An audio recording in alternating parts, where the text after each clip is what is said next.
ازيكم عاملين ايه؟ النهارده فكرت اجيب شوية معجنات عشان نفطر بيها الصبح كده. لقيت كيلو البريوش ب70 جنيه.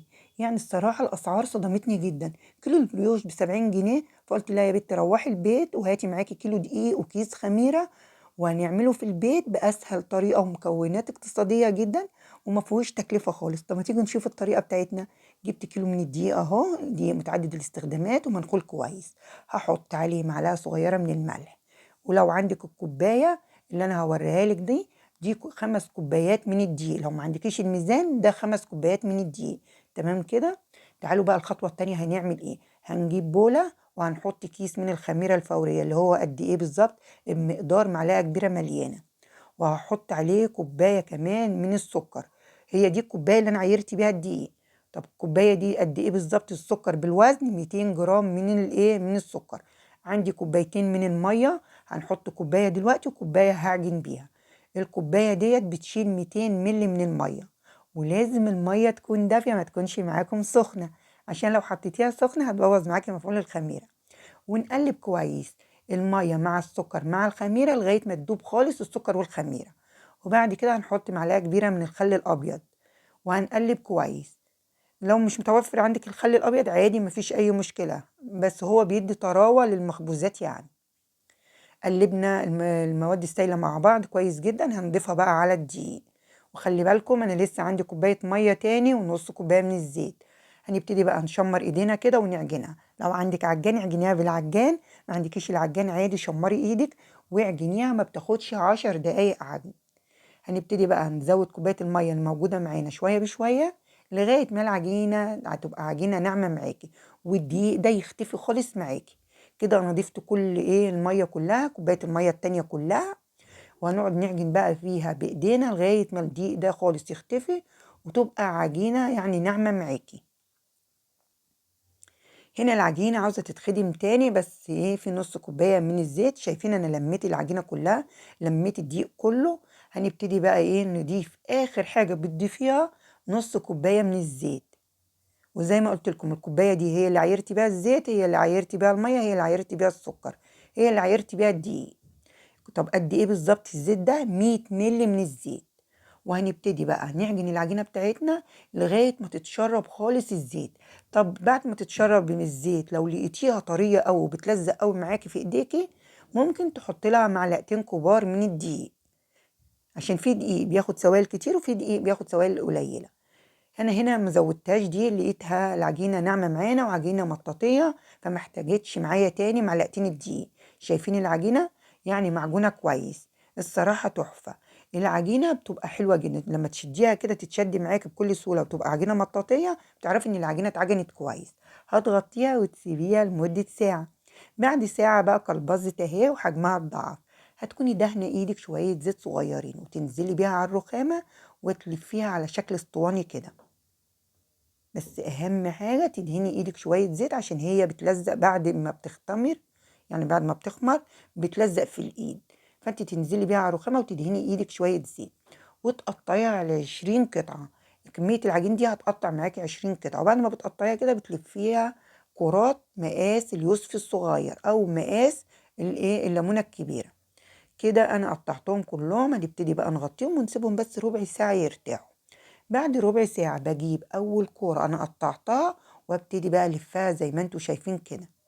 بتتلف معاكي بكل سهولة، بس أهم حاجة دهني إيدك شوية زيت وانتي بتلفيها كده. لو اتقطعت منك عادي الزقيها ببعض ولفيها بكفة إيدك، هتتلف معاكي بكل سهولة. مش لما تتقطع معاكي تقولي لا العجينة باظت، لا مش هتنفع، لا. هتتلف معاكي بكل سهولة. لما تتقطع حطيها جنب بعض ولفيها بكفة ايدك، هترجع تاني معاكي ملفوفة وحلوة جدا. بعد ما لفتها زي ما انتوا شايفين هنلفها على شكل حلزوني. بنجيب بقى اول الطرف ونلفها زي ما انتوا شايفين كده. شايفين بتتلف معاكي بكل سهولة.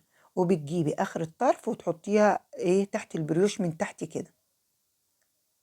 تكوني بقى مجهزة صاج جنبك، فرشة فيه ورقة زبدة. مش متوفر ورقة الزبدة، ادهني الصاج بأي مادة دهنية وحطي فيه البريوش، بس سيبي فراغات بين كل واحدة وواحدة، عشان ايه، لما تسيبيه يختمر للمرة التانية ما يلزقش ببعضه. شايفين بتتلف معايا بكل سهولة. الصراحة تحفة، الطريقة سهلة جدًا يا جماعة بجد، بجد يعني الطريقة سهلة وطعمه حلو جدًا، حرام تشتريها ب70 جنيه، يعني أنا بجد، بجد الأسعار صدمتني، ليه أجيب كيلو بريوش ده ب70 جنيه؟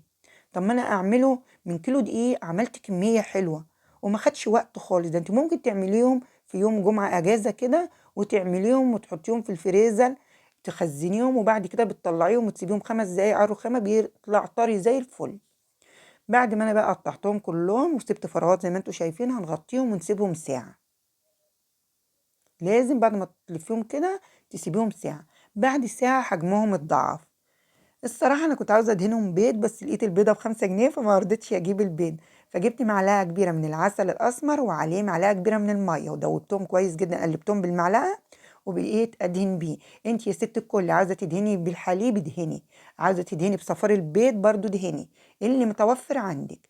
مش متوفر عندِك بيض ولا حليب، هاتي معلقة كبيرة من العسل الأسمر وحطي عليها معلقة كبيرة من المَيّة وقلبيهم كويس، وبعد كده ادهني البريوش بتاعِك. الصراحة الطريقة ديّة حلوة جدًا، هتعجبكم جدًا. الطريقة دي عندي أنا بس، يعني ما حدش الصراحة بيعمل الطريقة دي. جرّبي بس اعملي الطريقة دي وبلاش تحكموا على الحاجة غير لمّا تجرّبوها. ولو قلقانة إن أنتِ تجرّبي في كيلو دقيق، جرّبي يا ستي الكل في نُص كيلو دقيق. بعد ما دهنته كله بالعسل، باروح رشّة عليه شوية سكر من فوق. ممكن ترشي سكر، ممكن ترشي قرفة زي ما انت عايزة. بنكون مولعين فرن البوتاجاز على درجة حرارة 220 وبنحطها في الرف الأوسط. أول ما تحمر من تحت بنطفي من تحت ونولع لها الشواية من فوق.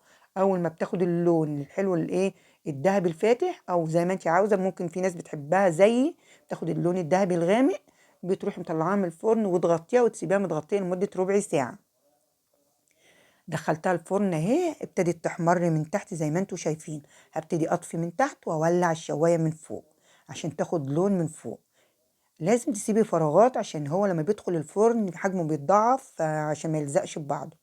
اول صاج طلع اهو، انا بقى غطيته لمده ربع ساعه عشان يكون طري معانا. شايفين اللون طالع تحفه، بجد بجد لازم تجربوه. الصاج ده اللي هو الصاج اللي انا فرشت فيه ورقه زبده، الصاج ده اللي انا ما فرشتش فيه ورقه زبده، دهنته بشويه زيت صغيرين. عاوزه تسوي اللون الذهبي الفاتح ده براحتك، عاوزه تسوي تقرصي عليه شويه في السوا برضو براحتك. هو طري وسفنجي زي ما انت شايفه كده، وطعمه حلو جدا الصراحه، البريوش حلو جدا. لما قلت لبنتي تعالي ساعديني راحت عملت لي الاتنين دول، رحت قلت لها لا اركني على جنب، انت هتعملي لي المقاس الصغير ده اعمل بيه ايه؟ فانتوا بقى جربوا البريوش بتاعي وقولوا لي رايكم في التعليقات. بجد بجد طالع طعمه حلو جدا والطريقه سهله خالص والمكونات موجوده في كل بيت. هتجيبي كيلو دقيق ب20 جنيه وكيس خميره ب2 جنيه، يعني مفيش تكلفه خالص. هتتكلفي يعني كام يعني؟ الصراحه يعني لما تعمليه في البيت تحفه. شايفين طالع طري وسفنجي وطعمه حلو جدا. لو عجبكم البروش بتاعي متنسونيش في اللايك والشير، والف هنا.